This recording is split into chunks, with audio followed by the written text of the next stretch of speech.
The World in a Machine: Origins and Impacts of Early Computerized Global Systems Models by Paul N. Edwards. Introduction. The idea of the world is probably as old as language, with as many meanings as connotations as there are cultures. For much of human history, the world must have seemed boundless, beyond the grasp of mortal understanding. Even long after the scientific revolution, when the world had become for many an immense but finite globe, comprehending the forces that act upon it as a whole, as a system, remained for the most part beyond reach. Although scientists began to develop theories of world-scale processes at least as early as Copernicus, grounded empirical knowledge of geophysical features and processes remained in a rudimentary state until the Second World War. This was even more the case in the social arenas of politics, economics, and culture. The short-lived era of the League of Nations notwithstanding, it is really only since the Second World War that the world has become a system in political, economic, and cultural terms. Phrases like global economy, global village, world system, and global warming, mundane elements of modern discourse, would have been little more than rhetoric even in 1939.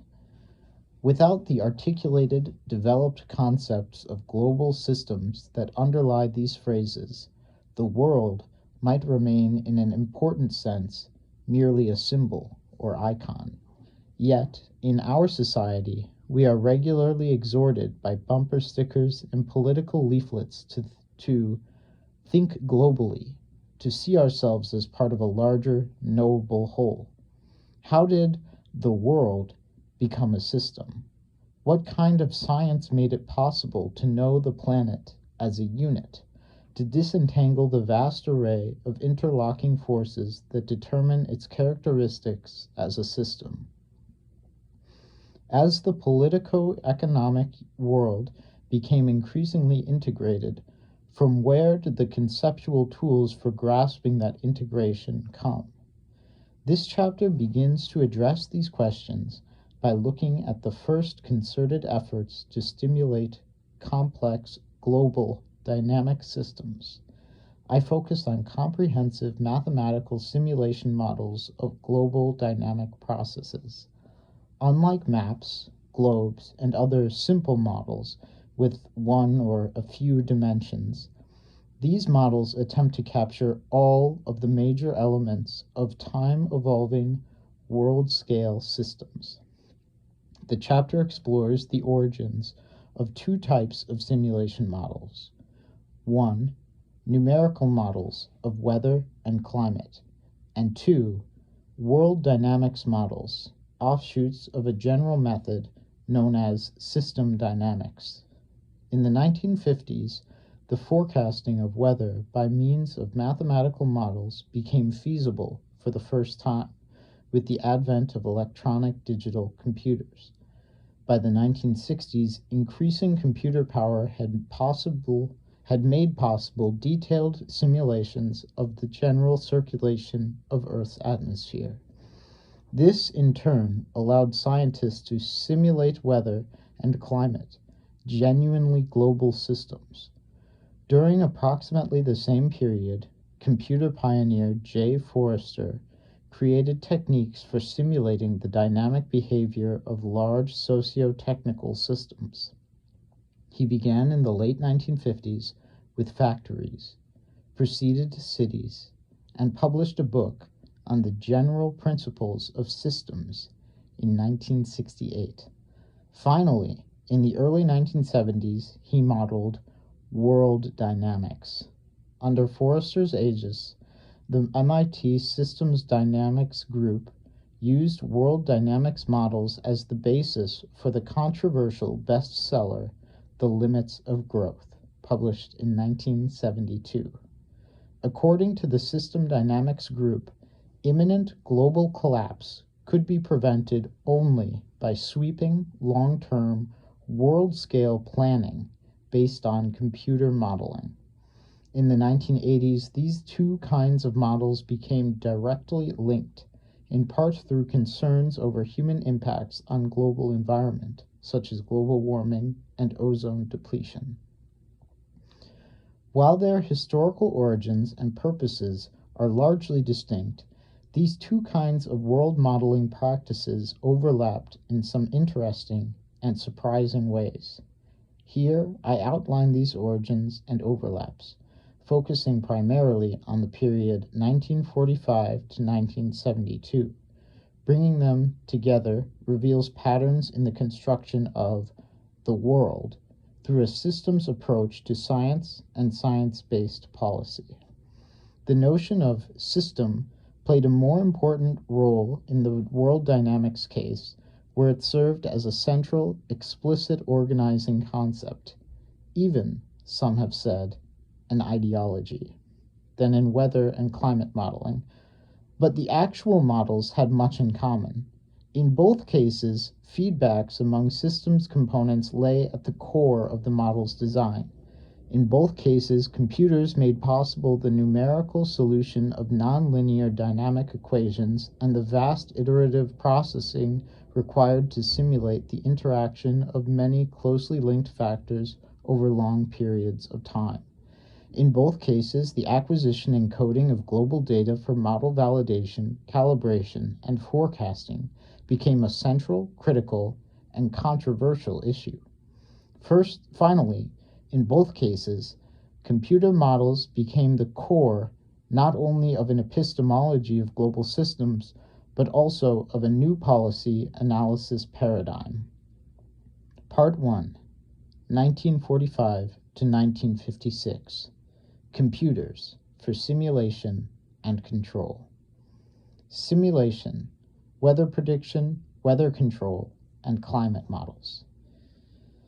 Military agencies became deeply interested in the universe of possibilities opened up by digital computers after World War II. As was the case in many other areas, this interest developed through a process I have called mutual orientation. Scientists and engineers who had worked on the military projects of the war continued after the war to consider military problems as part of their research agenda. The fact that most research funding in the post-war period came from military agencies amplified this effect. Scientists and engineers oriented their military sponsors towards new technologies and techniques, while the agencies oriented their grantees towards military applications. This mutual orientation mostly produced general directions rather than precise goals. Often there was only a very loose linkage between funding and military utility, rather than a tightly focused dollars for products regime. One area of mutual orientation was numerical weather prediction, or NWP. Weather prediction has great military value since weather affects virtually every aspect of battlefield operations, especially in World War II and after in air warfare. Indeed, the data networks that made possible the first numerical weather predictions came into existence because of the need of World War II military aviators for information about conditions in the upper atmosphere.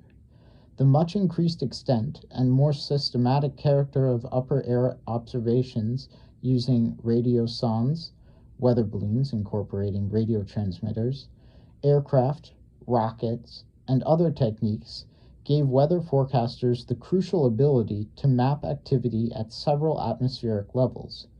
Radar, another World War II product, also increased the observational abilities of meteorologists, for example, through radiosondes, radar-tracked radiosondes. If weather could be predicted, it might also be controlled, and this too could have profound military implications. General George Kennedy of the Strategic Air Command claimed in 1953 that the nation which first learns to plot the paths of air masses accurately and learns to control the time and place of precipitation will dominate the globe. Cloud seeding by dry ice and silver iodide, discovered and developed in 1946 to 1947, seemed to some, including the Nobel Prize winner Irving Langmuir, a major proponent, to offer the near-term prospect of complete control of precipitation.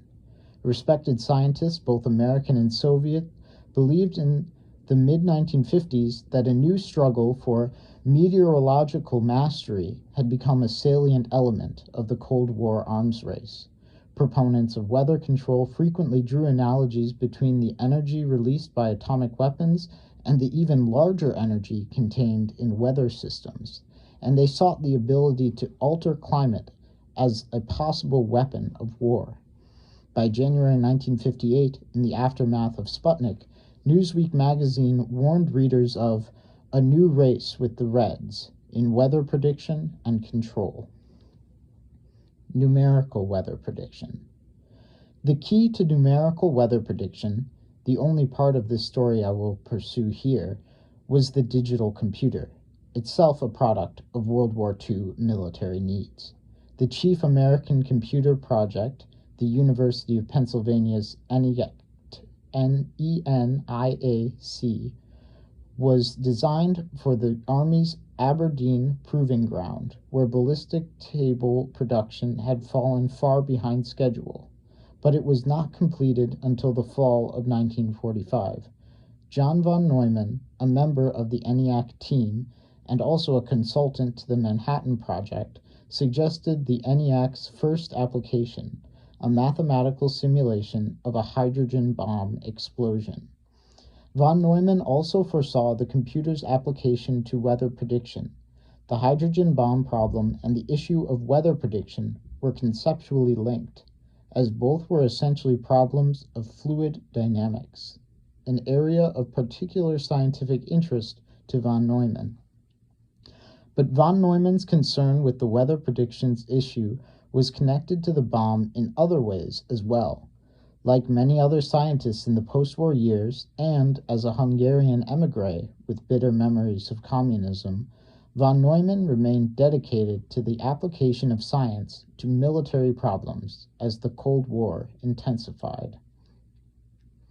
Von Neumann became deeply interested in weather prediction after World War II-era encounters with Carl Gustav Rossby, a leading meteorologist, and Vladimir Zworykin, an RCA electrical engineer involved in meteorological instrumentation work.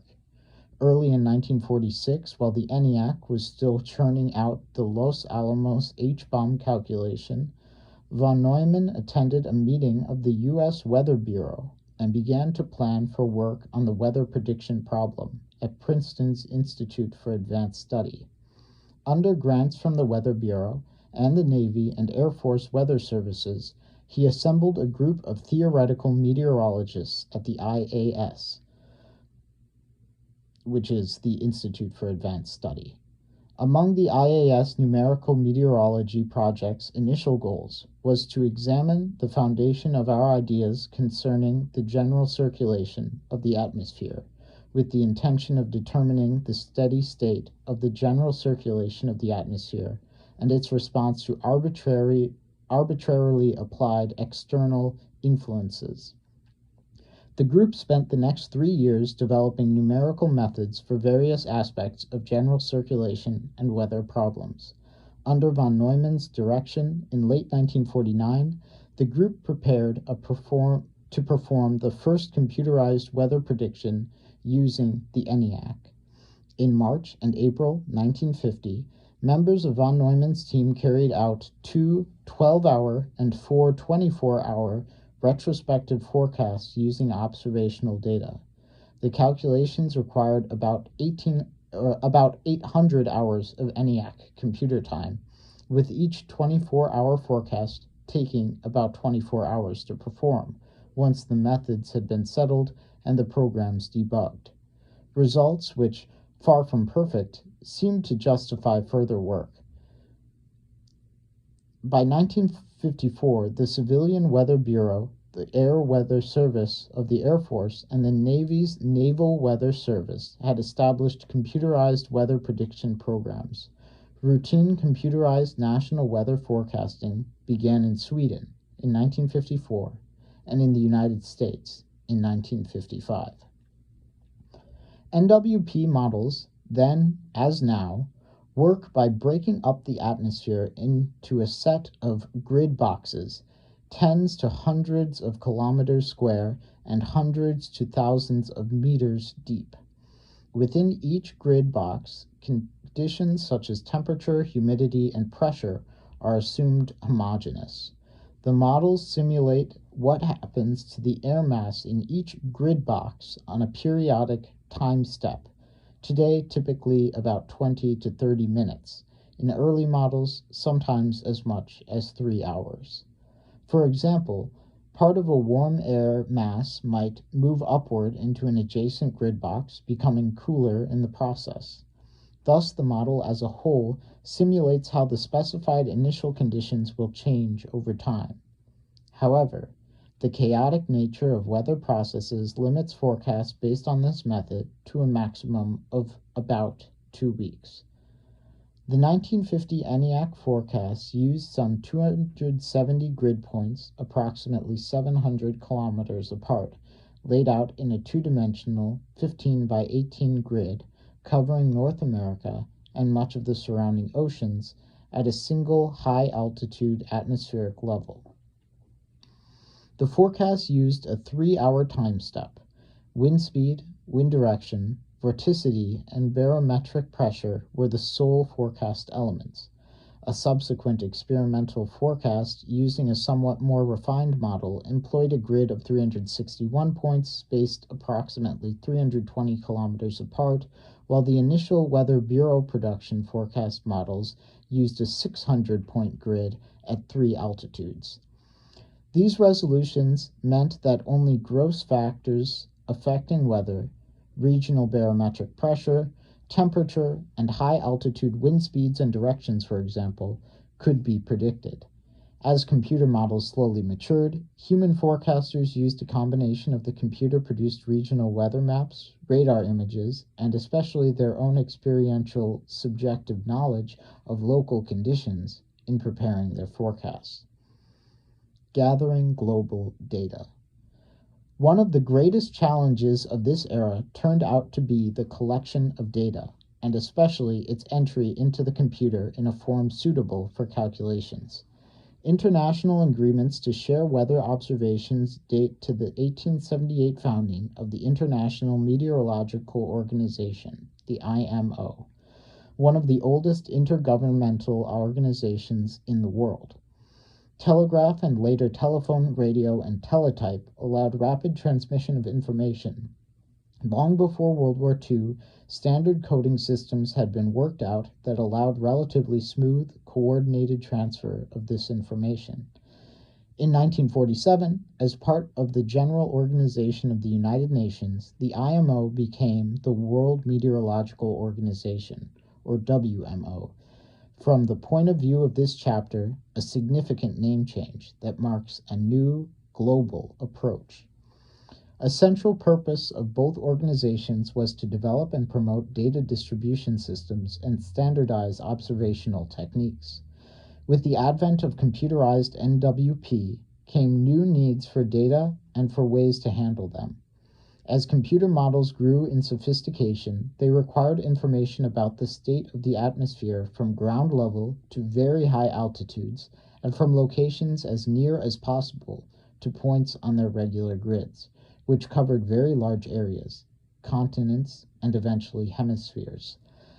Data collection from global forecasting suffered particularly from a lack of observation stations over the oceans, which cover some 70% of the Earth's surface, and from irregularly spaced stations, especially in sparsely populated areas such as Siberia, Canada, and much of the southern hemisphere.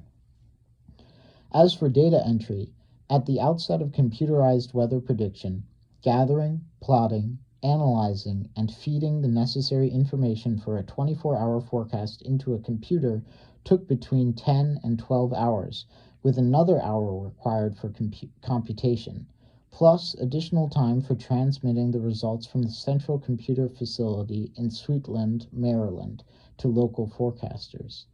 Well into the 1960s, much weather data were hand-recorded and hand-processed before being entered into computers. Much of this work, such as the interpolation of grid point data from hand-drawn maps, was difficult, time-consuming, and error-prone. Despite international standards for data coding, data distributed in potentially machine-readable forms such as teletype often arrived in a babel of different formats, necessitating conversions. A great deal of available data was never used at all, since the time required to code it for the computer would have delayed forecasts beyond their very short useful lifetimes. In 1962, a WMO report predicted that the principal meteorological benefits of high-speed automatic computing machines during the next few years will lie as much in the processing of large assemblages of data as in numerical forecasting. Meteorologists had always engaged in the smoothing of data, in which errors and anomalous data points were eliminated from the data. In the 1950s, this process was based on subjective readings of observations, using the meteorologist's judgment to reject probable errors, and on explicit theories of large-scale atmospheric behavior. Another standard practice was the interpolation of intermediate values in both time and space from known ones. Both smoothing and interpolation were now increasingly automated as computerization continued. Virtually all of it was automated. The method themselves did not really change, but their automation forced meteorologists to develop explicit computer-programmable theories of error, anomaly, and interpolation. The effect was simultaneously to render invisible the data massage necessary for forecasting. In other words, the data themselves were subjected to processing based on models of physical behavior for interpolation and/or the needs of NWP models for correctly gridded and time-stepped data. Eventually, the NWP models themselves were actually used to produce standard data sets. Today, for example, the widely used twice-daily atmospheric analyses of the National Meteorological Center in the United States and the European Center for Medium-Range Weather Forecasts incorporate observational data from both the surface and from satellites into a 4D data assimilation system that uses a numerical weather prediction model to carry forward information from previous analyses, giving global uniformly gridded data. Thus, the twice-daily periods of actual observation are transformed into 24-hour data sets by computer models. These data sets, in turn, become inputs to other weather and climate models. Models as an experimental domain.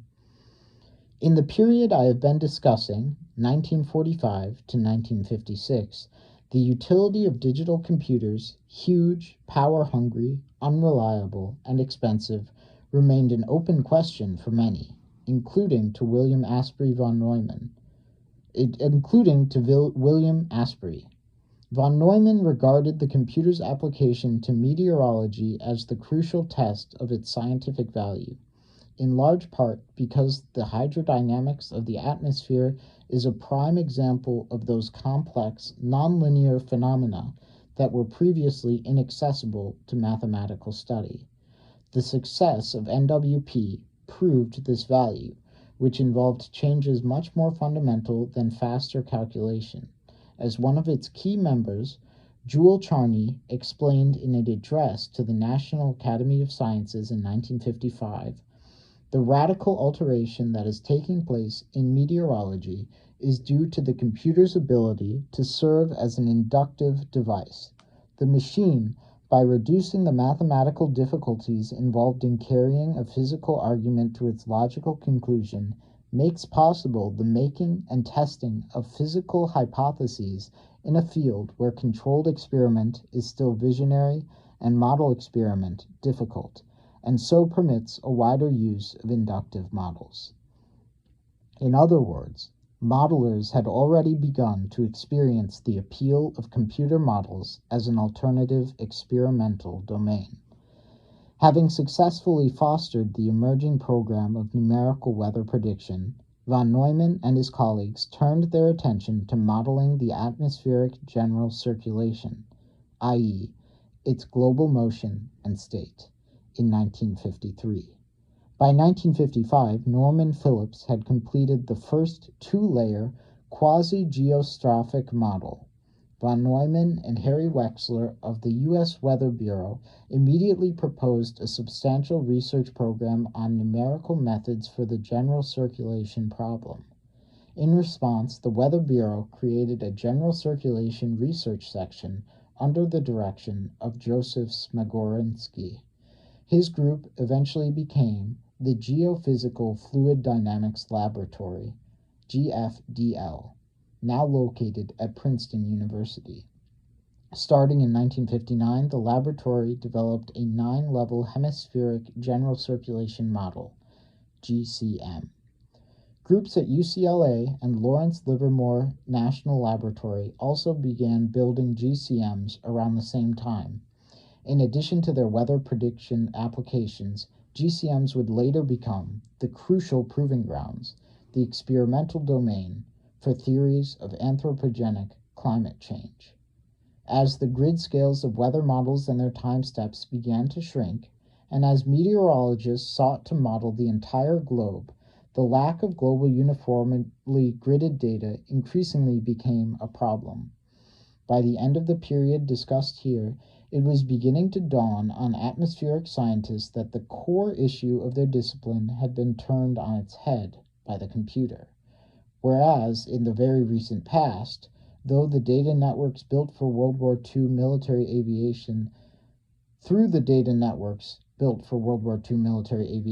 they had rather suddenly acquired far more data than they could ever hope to use. Now, they could see that in the not-too-distant future, they might not have enough, at least not in the standard formats, computer processable, from the right places, uniform grid points, at the right times, uniform time steps. The computer, which had created the possibility of NWP in the first place, now also became a tool for refining, correcting, and shaping data to fit the model's needs. Control. Computers in military systems. While von Neumann was leading the drive to build weather and climate models, another computer pioneer of similar stature, Jay Forrester, was learning to apply computers to a much different kind of problem. Like von Neumann's, Forrester's project had military sponsors, but his became much more directly focused on a Cold War military problem, the defense of North America against nuclear-armed Soviet bombers. Forrester was among the first to envision the application of computers to an integrated information and control system on a continental scale.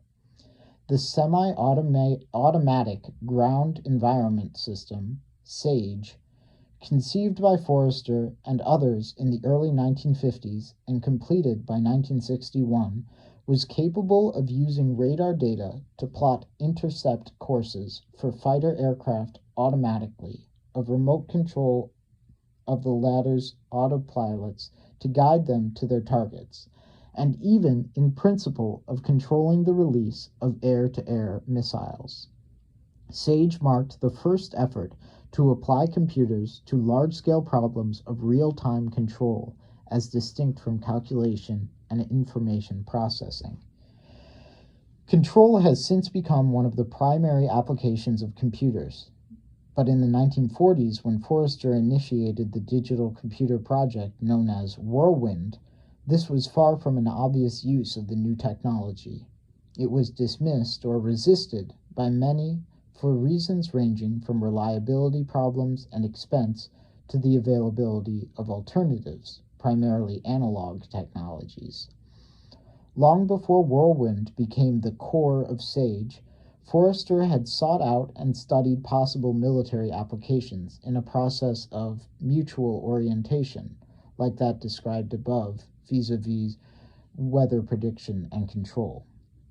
His source of funding, the Office of Naval Research and the Navy Special Devices Center, the political climate, and their personal experiences oriented Forrester's group towards military applications, while the group's research eventually oriented the military towards new concepts of command and control.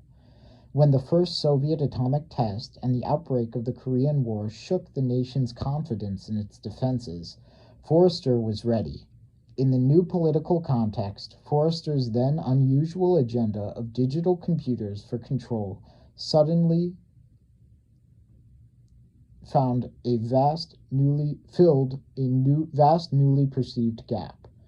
In building the SAGE system, Forrester and his engineers were dealing with issues quite similar to the problem faced by meteorologists of this period, albeit in a different domain. They too needed to gather data on an enormous continental scale, and they needed to find a way around the immensely time-consuming and error-prone activity of human reading and interpretation of data. They solved the former problem with a widely dispersed network of radar stations as far north as the Arctic Circle. Eventually, just as with meteorology, much of the data for the system came from satellites.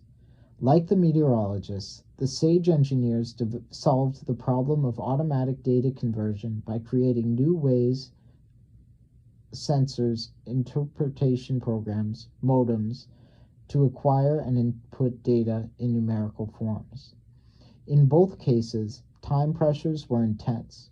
Although weather prediction is not quite a real-time problem like air defense, every hour's delay between data collection and forecast output rendered weather predictions less useful. In the late 1950s and beyond, SAGE spawned dozens of similar computerized real-time command control systems, including SACS, the Strategic Air Command Control System, the many computer systems built for NORAD, the North Atlantic Air Defense Command, NAJ, the NATO Air Defense Ground Environment, and WWMCCS, the Worldwide Military Command and Control System. These projects extended the SAGE concept to create a world-encompassing surveillance, communications, and control system. It is perhaps then not surprising that Forrester, like von Neumann before him, eventually turned to modeling the world, as we will see below. Part 2, 1957 to 1969. Building global models. By 1957, computers were exhibiting the remarkable combination of steep climbs in capability and declines in price that have characterized their development ever since. As capabilities increased, so did expectations. Computer-based numerical weather prediction had become a routine element of U.S. weather forecasting. Although NWP models were still continental, rather than hemispheric or global in scale. Von Neumann's long-term goal of modeling climate was beginning to seem feasible. Meanwhile, the SAGE system was on the verge of its first operational tests in 1958. Both NWP and SAGE proved the value of computers in different but related ways. NWP for near real-time simulation models of physical processes, SAGE for real-time data analysis and control of complex human-machine systems. Within a decade, computer simulation techniques were adopted by many other sciences, including the social sciences, where models of economies and cities were just two of the myriad applications. Part 2 discusses the maturation of global general circulation models on the one hand, and the precursors of world dynamics in Forrester's turn to socio-technical modeling on the other during this period. Climate models mature. The Geophysical Fluid Dynamics Laboratory was the direct descendant of von Neumann's vision for weather and climate modeling. During the 1960s, this laboratory developed the crude models of Phillips and Smagorinsky into the first global three-dimensional atmospheric GCMs. The National Center for Atmospheric Research, NCAR, in Boulder, Colorado, founded in 1960 under NSF sponsorship, developed expertise in climate modeling a few years later. GCMs are simply global versions of the NWP models discussed above. When used to forecast weather, they are initialized with observational data and run to simulate short periods, up to 2 weeks. But GCMs can also be used to study climate. In this case, they are usually not initialized with actual weather data. Instead, they start with physical constants such as the amount of solar energy striking the atmosphere, the speed of Earth's rotation, and wobble on its axis, the atmosphere's chemical composition. The models are run until they achieve a stable equilibrium state, understood to be their model climate. This simulated climate may then be compared to observed climatological averages on the actual Earth. Physical parameters may be altered to simulate other planets, to simulate climates of ancient times, paleoclimate, or to project future trends. Thus, climate models are simulations in a more profound sense than our numerical weather forecasts. Even more than weather prediction, climate modeling demands enormous computational power. A typical model must compute changes for many thousands of grid boxes some 20,000 times to simulate the global climate for a single year. In 1971, GFDL's Sukuro Manabe established that a model with a 500-kilometer grid and 9 atmospheric layers required about 120 hours of computer time to simulate a single year of climate. By the early 1980s, supercomputers had reduced the time to about 12 hours per simulated year. Computer speed limitations meant that early climate simulations were usually run for only a simulated few months, at most for a year or two. But because climate is by definition a long-term, multi-year statistical average, because of the strong effect of the ocean heat sink on atmospheric behavior, and because the models take several years to settle into reliable patterns, runs of 20 to 100 years are necessary to determine their equilibrium states. Even in the early 1980s, a single complete GCM run thus required 1,200 hours of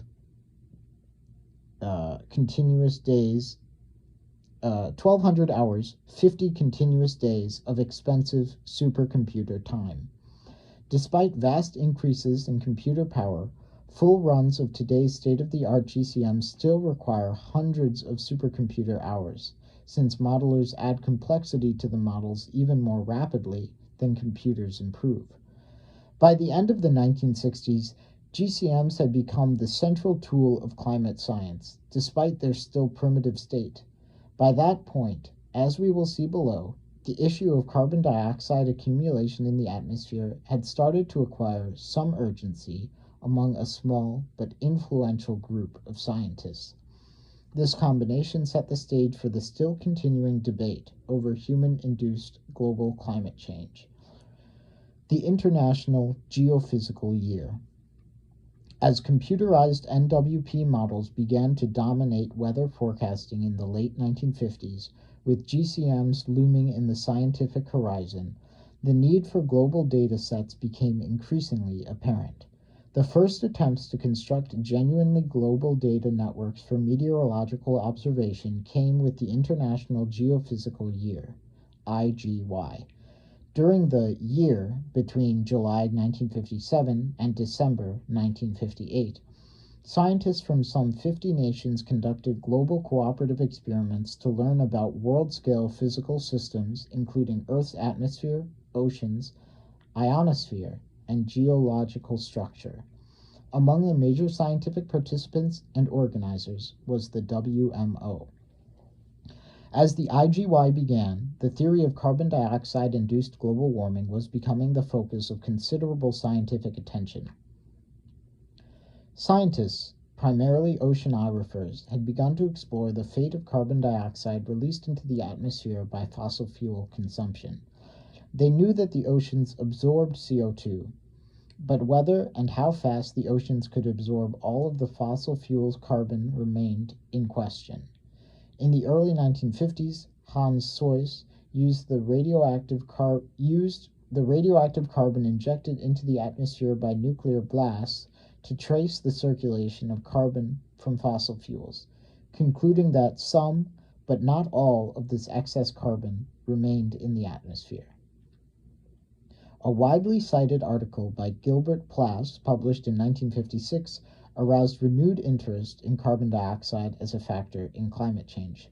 Soyce and Roger Revelle, head of the Scripps Institute of Oceanography, predicted that fossil fuels might soon induce a rapid change in world climate. In a now famous phrase, they wrote that humanity was conducting, unawares, a great geophysical experiment in the Earth's climate. To track the experiment's progress, Revelle proposed to build a monitoring station for atmospheric CO2 at Mauna Loa, Hawaii, as part of the IGY. This station, initially opened in Antarctica, has operated on a continuous basis ever since. It is the chief source of what is probably the only undisputed fact in the global warming debate: the steady rise in the atmospheric concentration of CO2. From about 280 parts per million at the beginning of the industrial era in the mid-19th century to about 370 parts per million today. Revelle and others also sought to build a global network of monitoring stations for atmospheric chemistry. The IGY's meteorological component focused most of its attention on the global general circulation problem.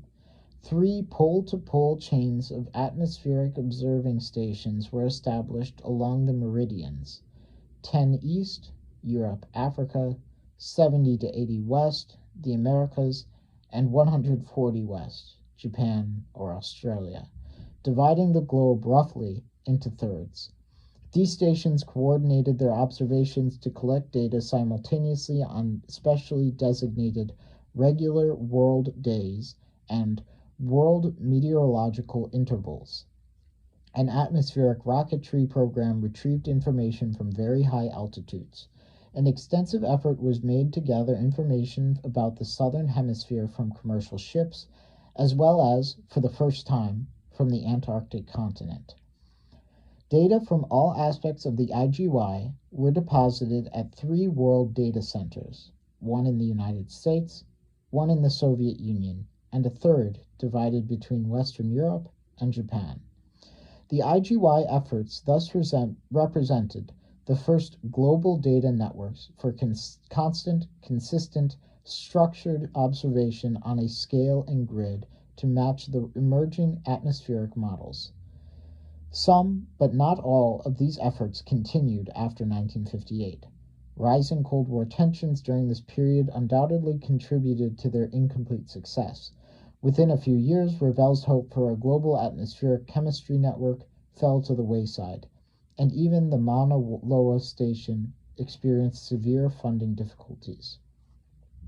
Nevertheless, the cooperative activities of the IGY began a trend toward global programs such as the World Weather Watch, WWW, and the Global Atmospheric Research Program, GARP, conceived about 1960.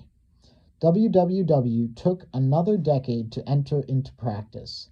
It coordinated global data collection from satellites, weather rockets, ocean buoys, ocean-launched radiosondes, and commercial aircraft, as well as conventional observing stations.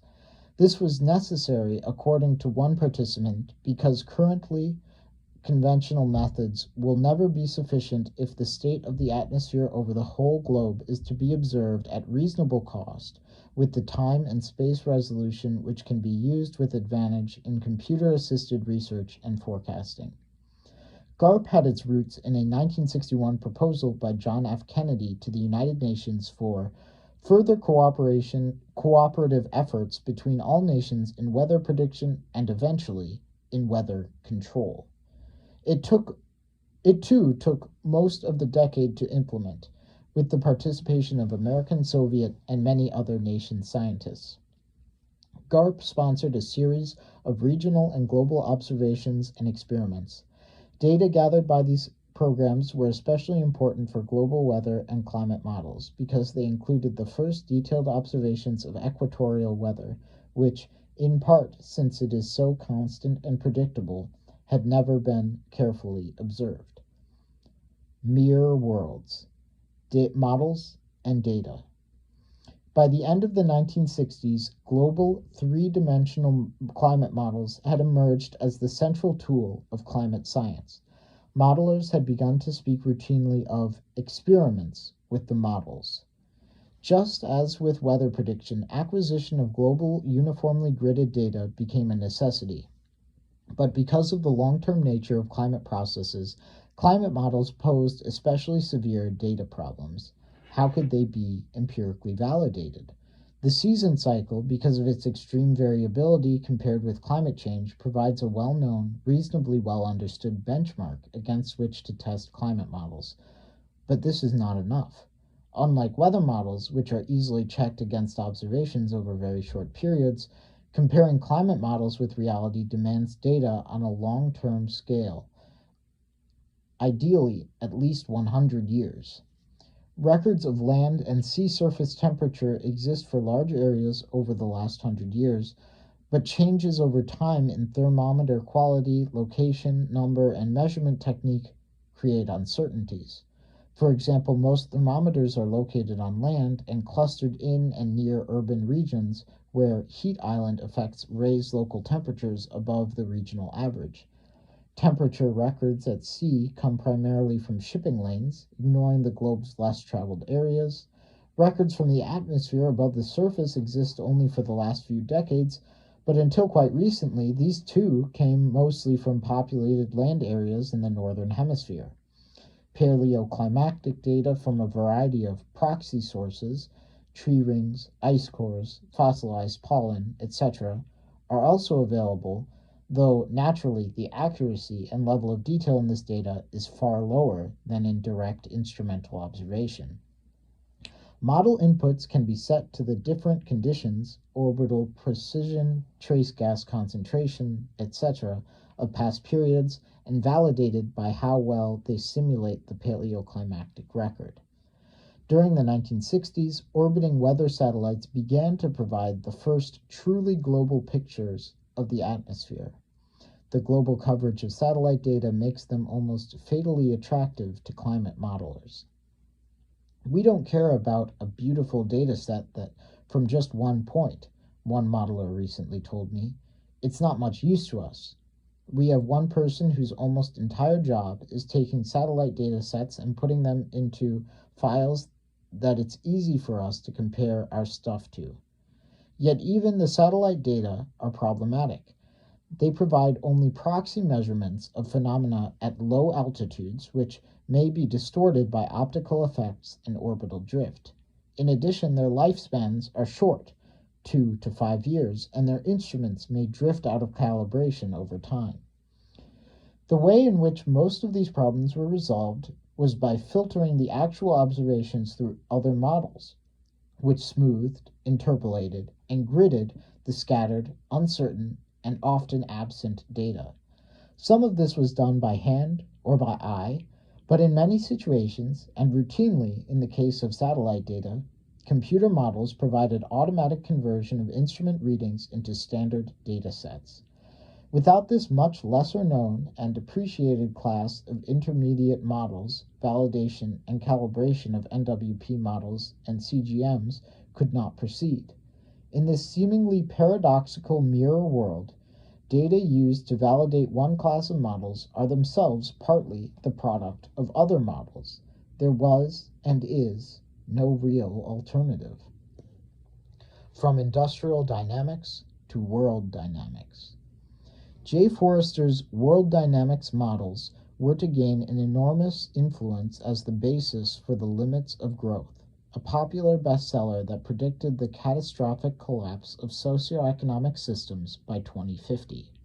Their origins lay in Forrester's mid-career shift from computer engineering to management science, where he brought his expertise with comprehensive computerized systems to bear on the problems of factories, cities, and eventually the world as a whole.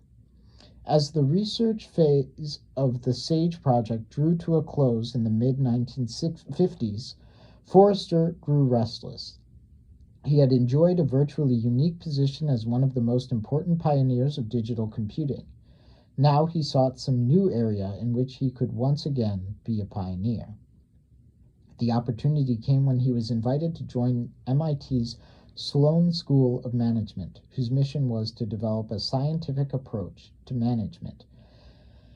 There he began to explore the problem of the causes of cyclical change in factory production and employment. He published his first study of General Electric factories in Kentucky in 1958. There he argued that a company should be viewed not as a collection of separate functions, but as a system in which the flows of information, materials, manpower, capital equipment, and money set up forces that determine the basic tendencies towards growth, fluctuation, and decline.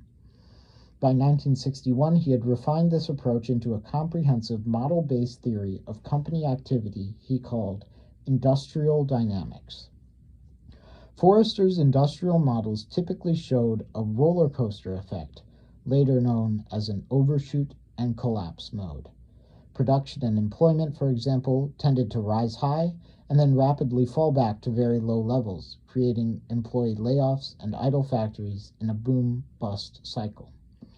This pattern, according to Forrester, had less to do with cyclical change in the larger economy than with the built-in delays and amplifications in the information feedback system of company management.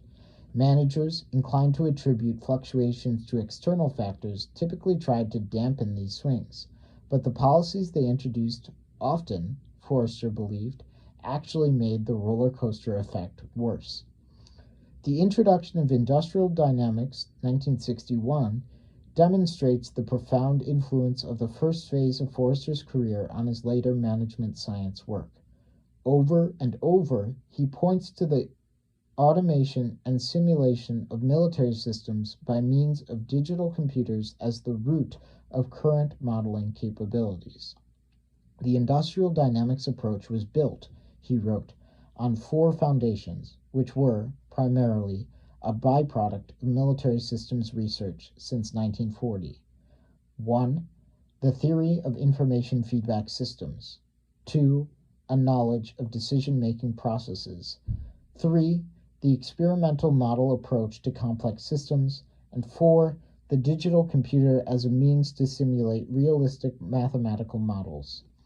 For Forrester, the primary sources of simulation models were the design of air defense systems, which, he noted, had received tens of thousands of man-years of efforts in the last decade, and engineering studies such as the simulation of river basin development in the context of hydroelectric power plant construction, recognizing that simulations of economic systems, electric power grids, and other complex phenomena had been attempted on analog computers starting in the 1930s, he pointed out, echoing von Neumann, that these analog computers do not readily deal with nonlinear systems, and that they were incapable of sufficient size and complexity for simulation of economic and corporate problems. For him, the development of digital computers from 1945 to 1960 represented a technological change greater than that effected in going from chemical to atomic explosives. Throughout the text of Industrial Dynamics, Forrester frequently noted that although his examples came primarily from industry, his models relied on orderly underlying principles from which system behavior derives. Forrester argued that systems of information feedback control were the essential organizing principle of all complex organized entities, from biological organisms to machines and computers. Over the next decade, Forrester refined these general principles of systems and applied them to areas of increasing complexity and scale. He first turned his attention to modeling cities, like industrial dynamics, Forrester's Urban Dynamics, published 1969, argued that systems as complex as cities are counterintuitive in the sense that policies developed to correct problematic behavior often end up making problems worse.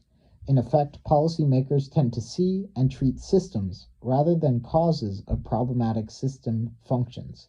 This occurs because a complex system is not a simple feedback loop where one system state dominates the behavior, but a multiplicity of interacting feedback loops controlled by nonlinear relationships. The issue of nonlinearities and multiple feedbacks made complex systems virtually impossible, in Forrester's view, for unaided minds to grasp, since people think mainly in terms of linear relationships and simple feedbacks. Forrester's models tended to be insensitive to changes in most parameters, even of several orders of magnitude, indicating to him that complex systems resist most policy changes. Effective policies usually followed a counterintuitive, worse before better pattern. A system's short-term response to change tended to be of opposite sign from long-term responses, so that policies which produced desirable effects for a couple years would end up creating negative effects in the long run, and vice versa. In short, Forrester's slogan for policymakers was, "No pain, no gain." Forrester argued that there were only two possible solutions to the insensitivity of systems to most parameter changes. The first was to find, through modeling, those few parameters and structural changes which could produce desirable effects. The second was to design, again with the help of models, comprehensive policies which took into account the complex interactions among all the different elements of a system. Models thus became, for him, virtually a sine qua non of effective policy making in any complex system. The urban dynamics models also reflected three other interesting and unusual characteristics of Forrester's approach. First was his strikingly cavalier attitude towards empirical information. Forrester wrote that the barrier to progress in social systems is not lack of data. We have vastly more information than we use in an orderly and organized way. The barrier is deficiency in the existing theories of structure. Rather than gathering more data, Forrester thought, it is much more important to model as many important systems relationships as could be incorporated. It is far more serious, he wrote, to omit a relationship that is believed to be important than to include it at a low level of accuracy that fits within the plausible range of uncertainty. He noted that this modeling approach follows the philosophy of the manager or political leader more than that of the scientist. If one believes a relationship to be important, he acts accordingly and makes the best use he can of the information available. He is willing to let his reputation rest on his keenness of perception and interpretation. These sentiments reflected Forrester's lifelong belief that tools should always be forged through actual practice, never only in academic laboratories. Second was Forrester's insistence that models for policy should be comprehensive. This demanded interdisciplinary and cross-disciplinary work. The barriers between disciplines must melt away. Within the same system, we must admit the interactions of the psychological, the economic, the technical, the cultural, and the political. Finally, in a theme that becomes enormously important during the limits to growth controversies, Forrester argued that growth was a development phase rather than a constant of urban systems. Urban dynamics focused on the life cycles of cities over a 250-year period in which empty land is settled and developed until fully inhabited. Then it proceeds through a series of socioeconomic realignments until it reaches an equilibrium state of stagnation. Continued exponential growth, Forrester asserted unequivocally, is impossible. These three features of Forrester's modeling techniques and modeling philosophy were indeed pioneering. Although many of his contemporaries regarded his model's lack of empirical data as an extremely serious, if not fatal, problem, Forrester was among the first to insist that computer models could serve important policy purposes even in the absence of good data. Like the climate scientists, ecologists, and other systems scientists whose work also matured during the 1960s, Forrester believed that sorting out the structure and dynamics of a system using a computer model was the key to understanding. Data could come later, in part because a systems model could help reveal which data might be most important. His model's far-reaching interdisciplinary character foreshadowed many later developments, such as the rise in the 1980s of Earth systems models, which encompass atmosphere, oceans, agriculture, and ecology, and of integrated assessment models, which incorporate economics, energy, and human social systems as well. Though Forrester was far from the first to articulate the theme of inherent limits to growth, his critics invariably compared him to Malthus. His models drew attention to ways in which a many-dimensional world system might be more finite and fragile than it appeared. Part 3, 1970 to 1972. Models for Policy. Between 1970 and 1972, as the environmental movement came of age in the United States, world models of both sorts rather suddenly became the focus of substantial public controversy. Climate modelers went public with claims that human activities were likely to alter the climate, and world dynamics modelers predicted imminent collapse of human societies in a world ravaged by overpopulation and over-extraction of limited resources. I do not have space here to give the political aspects of these controversies the attention they deserve. Instead, I will focus on the relationship between models and data, especially the role of modeling projects in provoking the creation and extension of global data networks. In the end, I argue, these models and data networks have played a major role in creating the world as we know it today. SCEP and SMIC. Most of the series of experiments with models carried out in the 1960s showed a global warming somewhere in the range of 1.6 degrees Celsius, with a doubling of atmospheric carbon dioxide over the pre-industrial era. This was in fact a very old scientific result dating to the work of Svante Arrhenius in 1896. But three things about the 1960s findings were new. First, there were the Mauna Loa CO2 measurements, which showed exponentially increasing levels of CO2 far from the urban pollution centers of the developed world. Second, the 1950s had seen an extremely rapid rise in the rate of fossil fuel consumption, the chief anthropogenic source of CO2. Finally, there were the GCMs. In climate science, as in many other fields, computers lent their enormous scientific and popular cachet to the GCM results. Together, these developments led to rising alarm about human tampering with the atmosphere. According to Hart and Victor, by 1968, the notion that pollution could modify the climate was a commonplace. In 1969, the WMO called for extending the global atmospheric data network in a new direction, to monitor pollutants that might change the climate, such as CO2 and particulate aerosols. That call was soon underscored by two important scientific work groups, the Study of Critical Environmental Problems, SCEP 1970, and the Study of Man's Impact on Climate, SMIC 1971. The SCEP and SMIC reports were widely cited by scientists and policymakers alike as the first point at which anthropogenic climate change began to become a major public issue. They also mark the point at which the climate modeling story and the world dynamics story begin to converge. Both studies were organized by the entrepreneurial professor Carol Wilson of IMT's Sloan School, where Forrester had worked since 1956. Wilson had been involved in science policy for decades. He began his career at Vannevar Bush's assistant during World War II and later served as general manager of the Atomic Energy Commission. He planned the month-long summer conferences on which the reports were based as contributions to the UN Conference on the Human Environment, scheduled for Stockholm in June 1972.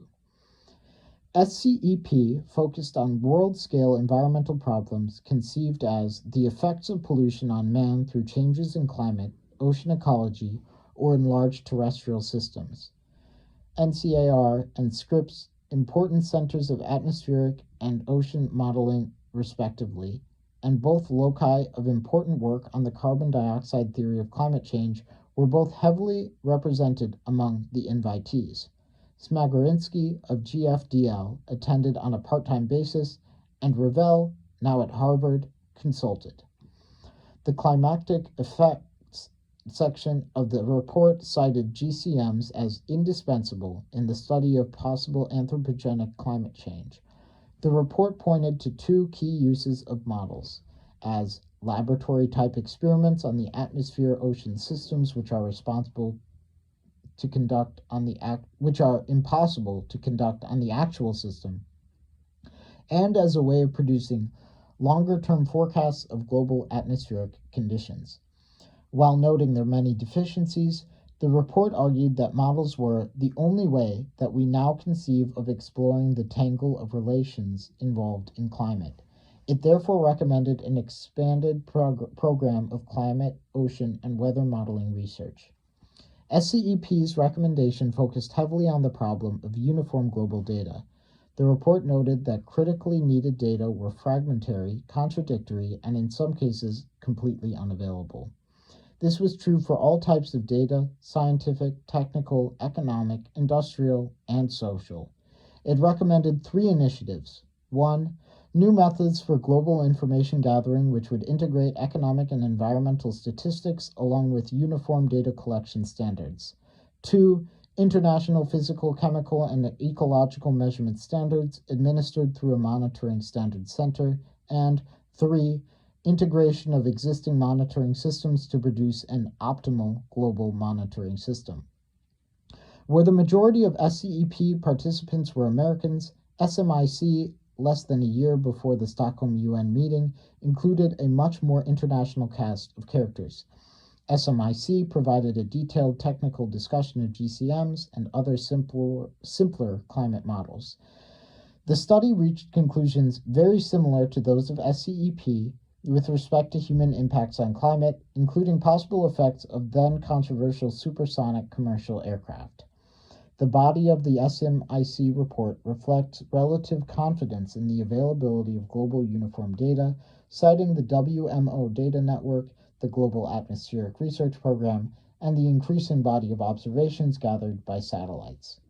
Nevertheless, SMIC recommended a global monitoring program even more elaborate than the one proposed a year before by SCEP, including a global network of 100 monitoring stations to sample air and precipitory chemistry, measure solar radiation, and gather other meteorological data. SMIC estimated that an adequate program could be established for a yearly budget of about $17.5 million. Wilson's project had at least one direct outcome. At the UN Stockholm Conference, the SCEP and SMIC calls for the Global Monitoring Network were approved with little discussion. These urgent calls for more and more data to feed the global models illustrates the process of data-model interaction for which I have been arguing. Climate and weather models increasingly gave a picture of the world as a whole, an interconnected set of systems whose interactions could be understood only through a combination of simulation and observation. The needs of each one drove the other forward. Without complete global data sets, modelers could neither validate nor parameterize their models. Without computers and models, data collection on that scale would have been not only pointless, but meaningless. The models were what made sense of the data. They made a coherent world from collections of bits. In a certain important epistemological sense, they gave us the world as an ecological and physical unity. The limits of growth. Around the same time as Wilson's SCEP and SMIC, a new kind of global model was being built by another Sloan School professor, Forrester. In June 1970, Forrester attended the first general meeting of the Club of Rome, a small international group of prominent businessmen, scientists, and politicians organized by Italian industrialist Aurelio Peccei. His invitation came at the behest of Carroll Wilson, himself a new member of the Club of Rome. The Club of Rome, founded in 1968, had at this point been considering for a year a proposal to model what it called a world problématique, global systemic problems in cybernetic terms. The Volkswagen Foundation had rejected the modeling proposal for methodological vagueness. Forrester suggested that his approach might overcome this objection and invited club members to attend a workshop on industrial dynamics. By the time the Club of Rome's executive committee arrived at MIT 3 weeks later, Forrester had worked up and programmed on the computer a rough model, World 1. The model divided world systems into 5 major subsystems: natural resources, population, pollution, capital, and agriculture, and incorporated some sketchy data and guesses about relationships among these variables. This very rapid workup of the world model again reflected Forrester's fundamental belief that system structure and dynamics were more important than precise data. Perhaps not surprising, World 1's characteristic modes resembled those of the industrial and urban models Forrester had already developed, especially the phenomenon of overshoot and collapse. Edward Pestel recalled that Club of Rome founder Peccei was tremendously impressed by the fact that all computer runs exhibited sooner or later, at some point in time during the next century, a collapse mode regardless of any technological fixes employed. Peccei obviously saw his fears confirmed. The Club of Rome returned to the Volkswagen Foundation with a new proposal, this time with Forrester's clear and well-developed methodology in hand. The application for an 18-month modeling project at MIT was approved. Forrester's former student, Dennis Meadows, led the system dynamics group, with Forrester acting as consultant. The team developed 2 successor models, known as World 2 and World 3. World 3 incorporated over 120 strongly interdependent variables. Attempts were made to calibrate the models by starting model runs in the year 1900 and adjusting parameters until the model's results roughly matched actual historical trends. World Dynamics' essential conclusions was that many existing trends, resource consumption, pollution increases, population growth, etc., displayed exponential growth rates that a finite planet could not possibly sustain. The world dynamics models continued to show, after refinement and even on the most optimistic assumptions, that natural resources would be rapidly exhausted, that pollution would rapidly increase to life-threatening levels, and that catastrophic collapse, including massive famine, would follow around the year 2050. The limits to growth became an international phenomenon, selling over 7 million copies worldwide in some 30 languages. The systems dynamics group's self-described bias followed Forrester in favoring comprehensive model structure and dynamics over precise data. Indeed, the data used in the world models were generally poor in quality. In many cases, they were simply guessed. Although reviewers attacked them savagely for this apparent sin, the situation was more complicated than it first appeared.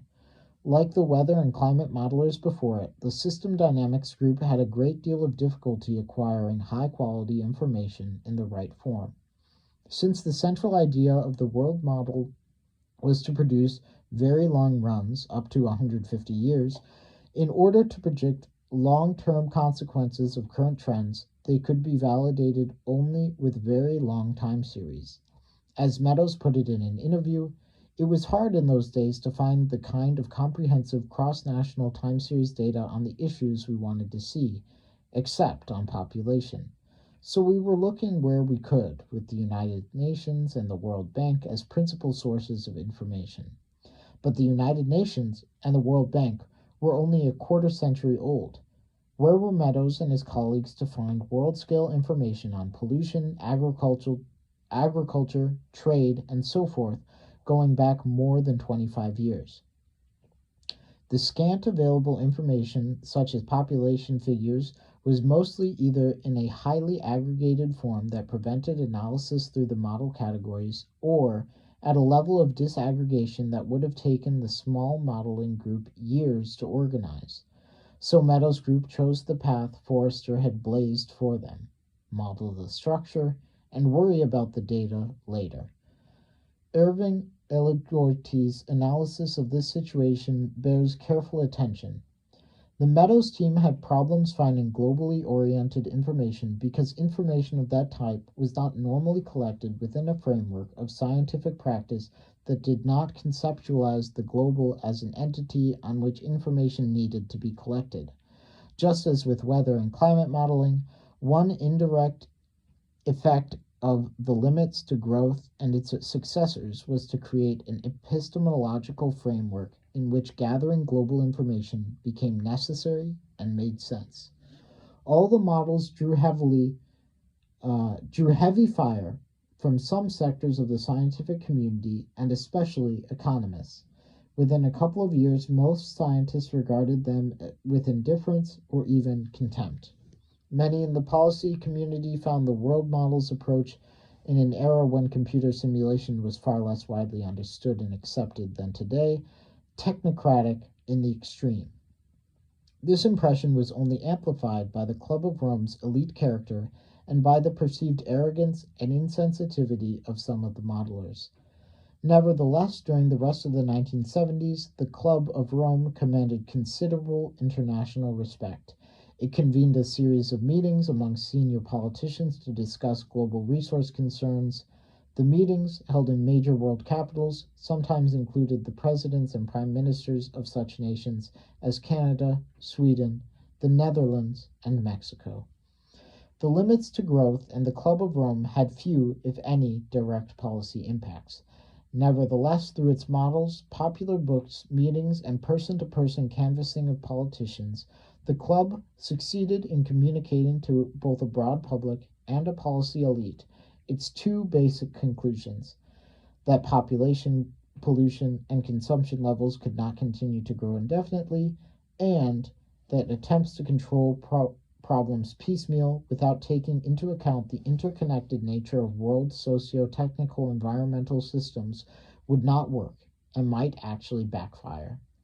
It is safe to say that these principles achieve the status of shared background assumptions for a large subset of the world policy community. In addition, the world dynamics modelers helped to establish computer simulation as an important technique for policy analysis. In the process, they, like today's global change modelers, established a hybrid science policy community for which the models were a key focal point. SCEP, SMIC, and the limits to growth are important because they mark the moment in the history of environmentalism when global issues first became salient not only to scientists but also to the general public.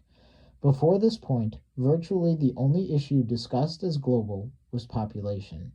The Club of Rome played a major part in building awareness of the integrated character of world systems and especially of natural resources with human economies. From this point on, a growing minority of scientists, environmentalists, economists, and concerned citizens moved beyond the pollution paradigm to conceive of some environmental problems as global in scope. Conclusion.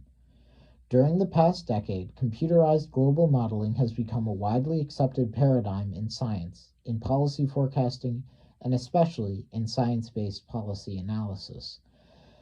Earth systems models based on the physical sciences are including human systems such as agriculture and forestry in climate modeling, while integrated assessment models are combining GCM outputs with models of energy and resources to analyze climate policy options.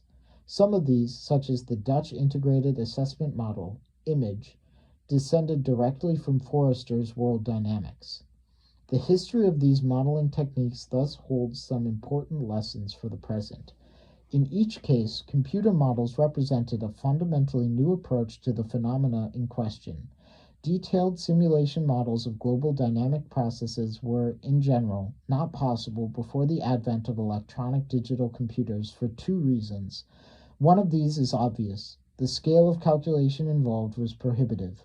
The second reason, not nearly so obvious as the first, is that the global data required to construct, calibrate, and validate such simulations were largely unavailable. From the mid-1950s on, efforts to build global atmospheric models and efforts to gather global uniformly structured data sets proceeded in tandem, each one driving the other's progress. The modeling efforts provided the rationale for the creation of global data networks. In addition, the model's requirements for time-stepped, gridded data shaped the technical structure of these networks. In turn, models were increasingly used, especially in weather and climate science, to refine rough, sparse, and poorly gridded data sets, resulting in increasingly blurred boundaries between models and data. The profound interdependence of models and data in these cases suggests an important epistemological issue, namely, the question of what is global about global models. For both climate modeling and world dynamics, none of the available data sets remotely approach what might be construed as a minimal requirement for truly global data. Instead, coverage is spotty, inconsistent, poorly calibrated, and temporally brief. Rather, it is the models that are global. The data, with the exception of the problematic satellite measurements and population figures, are local or regional at best. Part of the work of the models, then, is to make those data functions as global